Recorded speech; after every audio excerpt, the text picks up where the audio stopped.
আপনার মা বাবার সাথে খারাপ ব্যবহার করেছেন, মা বাবা চোখের পানি ফেলে দিয়েছে, জান্নাতের দরজাটা বন্ধ হয়ে গেছে। জান্নাতের দরজাটা বন্ধ হয়ে গেছে। মদ খাও, নেশা করো, নেশা ছড়াও, তুমি নামাজ পড়ো, তোমার পরিবারে যারা নামাজ পড়ে প্রতিবাদ যদি না করে, রাসূল বলতেছেন সে জান্নাত যাবে না, জান্নাতে যাবে না, জান্নাতে যাবে না। হারামাল্লাহুল জান্নাহ, জান্নাত তার জন্য আল্লাহ হারাম করে দিয়েছে। আমরা জান্নাতে যেতে চাই ইনশাআল্লাহ। বলি মা বাবার সাথে ভালো ব্যবহার করব, রাজি আছি। ওয়ালা ফালা তাকুল্লাহুমা উফফিন ওয়ালা তানহারহুমা, তোমার মা যেন একটা উ শব্দটা না করে, তোমার বাবা যেন একটা উ শব্দ না করে তোমার আচরণে।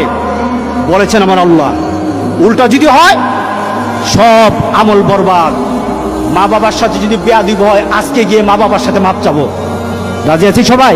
আল্লাহ সবাইকে মা বাবার দোয়া পাওয়ার তৌফিক দান করুক।